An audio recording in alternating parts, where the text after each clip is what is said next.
South ఇండియాలోనే అతి తక్కువ ధరలకి రత్నాలను అందించే ఏకైక సంస్థ 6JVR. నమస్తే, welcome to Suman TV news. నేను మీ సాయి. ఆంధ్రప్రదేశ్ రాజకీయాల్లో జనసేన పార్టీలో జరుగుతున్నటువంటి కొన్ని కీలకమైనటువంటి సంఘటనలు ఆ పార్టీలో ఉన్నటువంటి కొంత మంది కార్యకర్తలను ఇబ్బందికి గురి చేసేటువంటి పరిస్థితి ఉన్నట్టు కనపడుతుంది. తాజాగా ఎవరైతే సీట్లు రాకుండా వ్యతిరేక గళాన్ని వినిపిస్తున్నారో వారందరూ కూడా ఒక్కొక్కరు పార్టీ నుంచి బయటకు వెళ్తున్న సందర్భాన్ని చూస్తున్నాం. తాజాగా పోతిన మహేష్ కూడా రిజైన్ చేస్తున్నట్టు ఒక లెటర్ని విడుదల చేయడం జరిగింది. జనసేన పార్టీకి పూర్తిగా రిజైన్ చేస్తున్నారని. ఇప్పటికే మిగతా కొంతమంది నేతలు కూడా జనసేన నుంచి బయటకు వచ్చారు, వైసీపీలో చేరారు.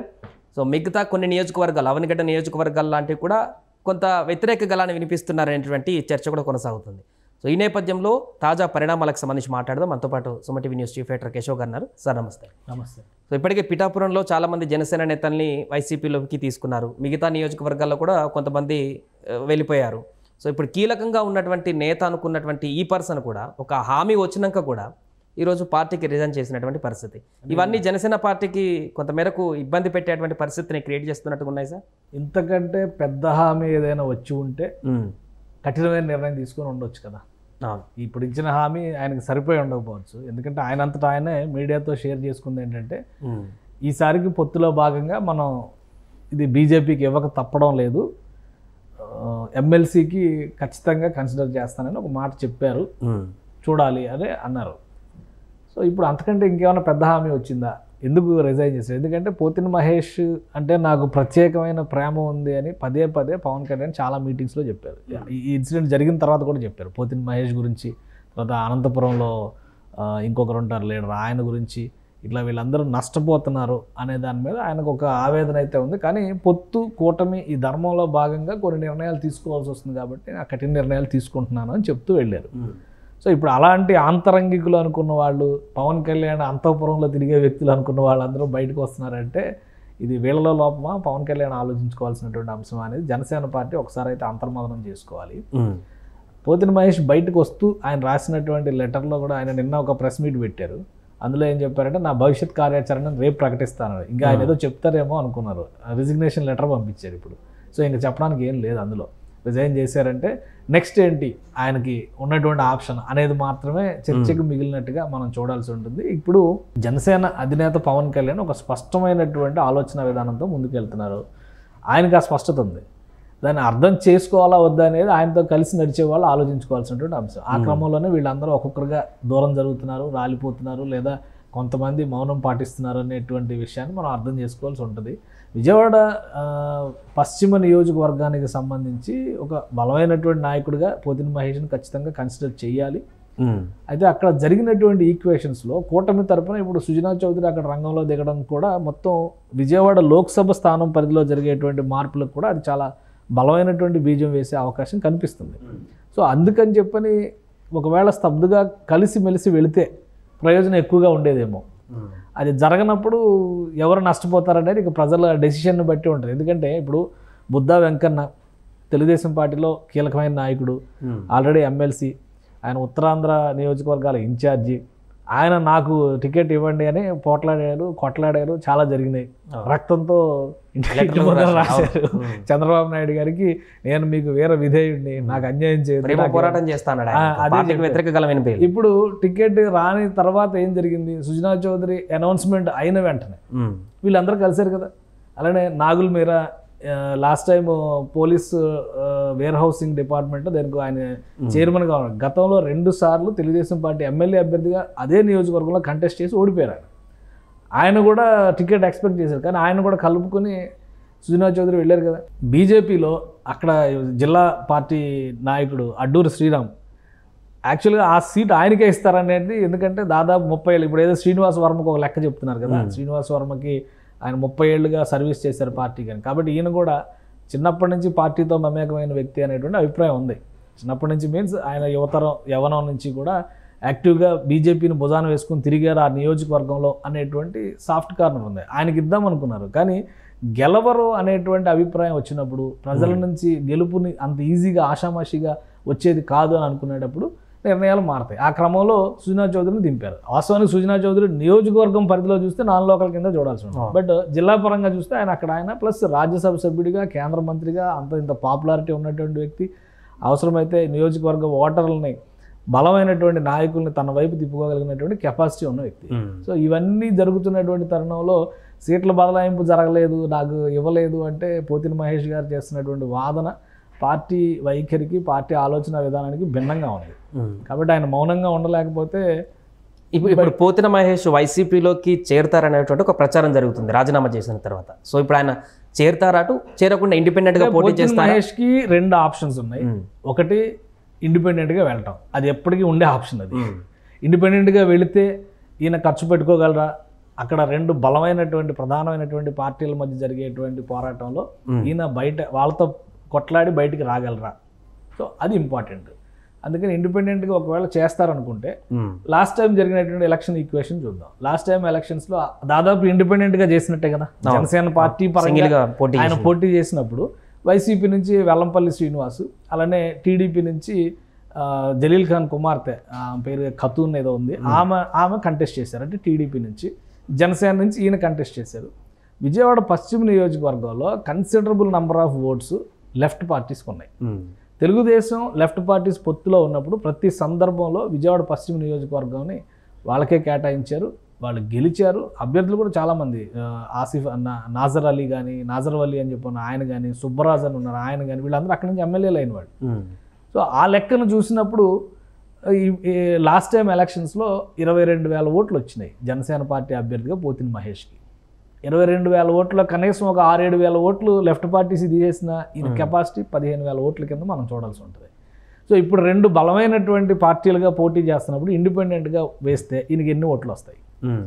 సో ఈయన గెలుస్తారనేటువంటి లక్ష్యంతో కంటే కూడా కూటమి అభ్యర్థులను ఓడించడమా, లేదంటే వైసీపీ అభ్యర్థికి మేలు చేయడమా, ఈ ఎజెండాతో ఇండిపెండెంట్గా ఇప్పుడే మరొక చర్చ కూడా వచ్చింది దీంట్లో భాగంగా. ఎందుకంటే కేసీనేని నానికి సుజనా చౌదరికి మధ్య కొంత వాగ్వాదం జరుగుతున్న పరిస్థితి మనం చూస్తున్నాం కొద్ది రోజుల నుంచి.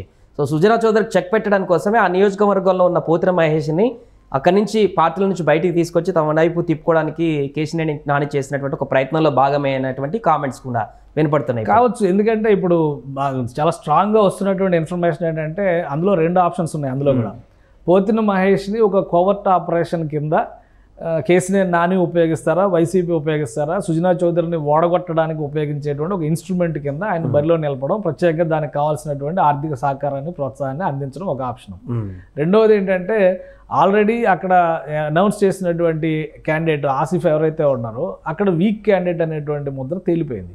2 బలమైనటువంటి పార్టీల నుంచి ఒక కూటమి అభ్యర్థిగా వస్తున్నటువంటి తరుణంలో అక్కడ గెలవడం కొంతవరకు కష్టం అనేటువంటి అభిప్రాయం ఉంది. సుజనా చౌదరి అన్ని కాంబినేషన్కి భిన్నమైన వ్యక్తి. ఎందుకంటే అక్కడ ఉన్నటువంటి ఈక్వేషన్స్ ప్రకారం చూస్తే 2014లో వెల్లంపల్లి శ్రీనివాస్ అంతో ఎంతో డబ్బు ఖర్చు పెట్టగలిగిన కెపాసిటీ ఉన్నటువంటి క్యాండిడేట్. ఆయన బీజేపీ నుంచి కంటెస్ట్ చేశాడు. అప్పుడు బీజేపీ, జనసేన, తెలుగుదేశం 3 కలిసి పోటీ చేస్తే కూడా ఆయన స్వల్ప మెజారిటీతో ఓడిపోయాడు వైఎస్ఆర్సీపీ చేతిలో. ఆయన కూడా ముస్లిం క్యాండిడేట్, వైఎస్ఆర్సీపీ నుంచి వచ్చినటువంటి వ్యక్తి. అంటే జలీల్ ఖాన్ అప్పటికే ఒక టర్మ్ ఆయన ఎమ్మెల్యేగా 2 సార్లు గెలిచినట్టున్నాడు బహుశా ఎమ్మెల్యేగా. అప్పటికే ఆయన ఎమ్మెల్యేగా పట్టుంది కాబట్టి నియోజకవర్గంలో గెలిచారు. ఇప్పుడు పూర్తిగా కొత్త వ్యక్తిని వైసీపీ రంగంలో దింపింది. కాబట్టి సుజనా చౌదరిని ఎదుర్కొనేటువంటి క్రమంలో, ఢీకొనేటువంటి క్రమంలో ఇబ్బంది అవుతుంది అనుకుంటే కనుక అభ్యర్థిని మార్చొచ్చు అనేటువంటి ఒక ఆప్షన్ ఉంది. కానీ అభ్యర్థిని మారుస్తారని నేను అంతగా అనుకోవట్లేదు. ఎందుకంటే మైనారిటీకి ఇప్పుడు మైనారిటీస్ మెస్ అయ్యా అనే ఫీలింగ్లో జగన్మోహన్ రెడ్డి ఉన్నారు. ఈ రాష్ట్రంలో మైనారిటీలు, ముస్లింలు కానీ, క్రిస్టియన్లు కానీ, ఎస్సీ దళిత వర్గాలకు సంబంధించినటువంటి హక్కులను కాపాడడానికి నేనే ఏకైక ప్రతినిధిని, బీజేపీతో కలిశారు కాబట్టి టీడీపీ, జనసేన ఇవన్నీ కూడా మిమ్మల్ని నట్టేట ముంచుతాయనేటువంటి క్యాంపెయిన్ సీరియస్గా తీసుకెళ్తున్నప్పుడు ఆసిఫ్ని స్ట్రెంథన్ చేయడానికి ప్రయారిటీ ఇస్తారు కానీ మార్చి ఇంకొక అవకాశం ఇవ్వడానికి, అంటే ఇతనికి అవకాశం ఇవ్వడానికి అయితే స్కోప్ లేదు. కాబట్టి ఒకవేళ ఇందాక మీరు అన్నట్టుగా కేసీనేని నాని వీళ్ళందరూ ఎంకరేజ్మెంట్తో ఇండిపెండెంట్ అభ్యర్థిగా పోటీ చేస్తే ఆయనకి ఎన్ని ఓట్లు వస్తాయి అనేది ఇప్పుడు ఆలోచించాల్సినటువంటి విషయం. లాస్ట్ టైము సిపిఐ, సిపిఎం, అలానే జనసేన, బహుజన సమాజ్ పార్టీ కలయికగా చేసినటువంటి పోటీలో 22,000 ఓట్లు వస్తే లెఫ్ట్ పార్టీస్ ఈక్వేషన్ ఒక 7,000 తీసేస్తే జనసేన, పవన్ కళ్యాణ్ అనేటువంటి ఇమేజ్ని ఎంత తీసేయాలి? అది తీసేస్తే ఫైనల్గా ఈయన మిగిలేదు 4,000, 5,000 ఓట్లో ఉంటాయి పోతిన మహేష్కి. కాబట్టి మనం గర్జించినంత గొప్పగా గ్రౌండ్ రియాలిటీ లేదు అనే విషయం తెలుసుకోవాలి. పవన్ కళ్యాణ్ అంత స్ట్రాంగ్గా చెప్పిన తర్వాత కూడా మళ్ళీ ఎదురెళ్ళేటువంటి ప్రయత్నం చేస్తున్నారంటే వెనక మనకు ప్రోత్సాహం ఏదైనా ఉంటేనే ఆ ప్రయత్నం చేయడానికి అవకాశం ఉంటుంది. అది లేకుండా ఆయన ఇండిపెండెంట్గా ఒక నిర్ణయం తీసుకొని నేను జనంలోకి వెళ్ళి గెలిచి వస్తానని అనుకుంటే కనుక అంతకంటే అవివేకం ఇంకోటి ఉండదు. జనసేన మైనస్ పోతిన మహేష్ 0 అక్కడ. సో ఇప్పుడు ఫైనల్గా ఇలాంటి సందర్భంలో జనసేన అధినేత పవన్ కళ్యాణ్ అనుసరించవలసినటువంటి వ్యూహం ఏంటి? ఎందుకంటే ఒక భరోసా ఇచ్చినాక కూడా పార్టీ నుంచి వెళ్ళిపోతున్నారంటే మిగతా కాన్స్టిట్యున్సీలో ఉన్నటువంటి పరిస్థితులను ఇప్పటికిప్పుడు ఆయన పర్యవేక్షించుకొని ఆలోచించుకోవాల్సిన సందర్భం ఉంది. అవన్గడ్డలో కొంత వ్యతిరేకత వినపడుతుంది, మిగతా నియోజకవర్గాలు కొంత వ్యతిరేకత ఉంది. సో అవి కూడా చేజారకుండా ఉండడానికి ఏం చేయాలి? ఒకటి ఏంటంటే, యుద్ధం చేసేటప్పుడు నాయకుడు ఎలా ఉంటాడంటే, వెనక సైన్యం వస్తుందా లేదో చూడడు, ముందు దూసుకెళ్లేటువంటి ప్రయత్నం చేస్తేనే వెనక వచ్చే వాళ్ళకి అది ప్రోత్సాహం అయ్యేటువంటి అవకాశం ఉంటుంది. ఇప్పుడు పోతిన మహేష్ ఏదో చేస్తారనో, అవినగడ్డలో మరొకరు ఇంకోటి ఏదో చేస్తారనో ఆయన వెనకడికి వేశారనుకో, దాని నెగిటివ్ పర్యవసానాలను కూడా పవన్ కళ్యాణ్ ఫేస్ చేయాల్సి ఉంటుంది. కాబట్టి ఇక్కడ మనం ఆలోచించాల్సింది ఏంటంటే, వీళ్ళ గురించి పవన్ కళ్యాణ్ వెనకడుగు వేసేటువంటి అవకాశం ఉంటుందని నేనైతే అనుకోవడం లేదు. అలానే జగన్మోహన్ రెడ్డి గారు లాంటి వ్యక్తే ఇప్పుడు ప్రతికూలతను ఎదుర్కొంటున్నారు. ఇప్పుడు జగన్మోహన్ రెడ్డి 5 సంవత్సరాలు అధికారంలో ఉన్నటువంటి నాయకుడు, మొత్తం రాష్ట్రంలో ఉన్న రాజకీయం మొత్తం ఆయన గుప్పెట్లో పెట్టుకున్నటువంటి నాయకుడు, ఎప్పుడు చరిత్రలో ఎప్పుడు చూడాలి. నాకు తెలిసి నేనైతే ఒక 20-25 ఏళ్ళ నుంచి ఎలక్షన్స్ డైరెక్ట్గా చూస్తున్నాను. అలాంటి సందర్భంలో కూడా లోకల్ బాడీ ఎలక్షన్స్లో క్లీన్ స్వీప్ అయిపోయి 95%, 98% రిజల్ట్ వచ్చినటువంటి రాజకీయ పార్టీ ఏది చూడాలి. అలాంటి వైసీపీ ఈరోజు వరుసపెట్టి వలసల బాట పడుతున్నటువంటి పరిస్థితి కనిపిస్తుంది. ఒకరు కాదు, 4-5 ఎమ్మెల్సీలు అంత అధికారంలో ఉన్నటువంటి పార్టీని వదిలి బయటకు వచ్చినటువంటి పరిస్థితి. అంతకంటే పెద్ద వ్యతిరేకత కాదు కదా పవన్ కళ్యాణ్కి సంబంధించి. కానీ జనసేన 10 ఏళ్లుగా ప్రతిపక్షంలోనే పోరాటం చేస్తున్నాడు. పవన్ కళ్యాణ్ కొత్తగా పోయేదేం లేదు ఇందులో. కాబట్టి వీళ్ళను చూసి, వీళ్ళ అదిలింపులను చూసి పవన్ కళ్యాణ్ భయపడతారని నేను అనుకోవట్లా. ముఖ్యంగా ఆయన ఒక వ్యూహంతో ముందుకెళ్తున్నారు. బలమైనటువంటి రాజకీయ కూటమిని ఆంధ్రప్రదేశ్లో స్థిరీకరించాలని చూస్తున్నారు. గెలుపు గనక ప్రజలు ఇస్తే దానికి కావలసినటువంటి పర్యవసానాలు అంటే అభివృద్ధి విషయంలో కానీ, రాష్ట్రం ఎక్కడైతే నష్టపోయింది అనుకుంటున్నారో అక్కడ తీసుకురావాల్సినటువంటి సాంతన విషయంలో కానీ పవన్ కళ్యాణ్ ఒక ప్లాన్తో వెళ్తున్నారు. నిన్న అనకాపల్లిలాగా చెప్పింది కూడా ఆయన అదే కదా, పోలవరం ఒక్కటి చాలు ఉత్తరాంధ్ర జీవితాలను మార్చడానికి, గోదావరి ప్రజల జీవితాలను మార్చడానికి, ఆంధ్రప్రదేశ్ చరిత్రను మార్చడానికి అని చెప్తున్నారు. అలాంటి పోలవరం ఈరోజు చచ్చిపోయింది. ఆంధ్రప్రదేశ్ ప్రజలు దాని గురించి ఆలోచించండి అని పవన్ కళ్యాణ్ చెప్తున్నారు. కాబట్టి వాటి గురించి పవన్ కళ్యాణ్ ఆలోచిస్తారా? ఇలా రాలిపోతున్నటువంటి శలభాల్ లాంటి వీళ్ళ గురించి పవన్ కళ్యాణ్ ఆలోచిస్తారా? ఆయన 20 సీట్లు, 21 సీట్లు 100% స్ట్రైకింగ్ రేట్ అన్నారు. సో ఆ దిశలో ఆయన ఎంత సక్సెస్ అయితే ఆయన అంత బలపడతారు. ఆయనని నమ్మాము, ఆయన అంటే మా దేవుడు, మా గుండెల్లో ఉన్నారని చెప్పుకునే వాళ్ళందరూ ఆయనని గెలిపించుకుని నిలబెట్టుకునేటువంటి ప్రయత్నం చేస్తే ఆయన ఆశించినటువంటి లక్ష్యం దిశగా అడుగులు వేయడానికి అవకాశం ఉంటుంది. మీరు ఇప్పటి నుంచే వెన్నుపోట్లు పడిస్తే ఏం జరుగుతుంది? అవతల పక్షాలకు మేలు తప్పితే ఉపయోగం లేదు.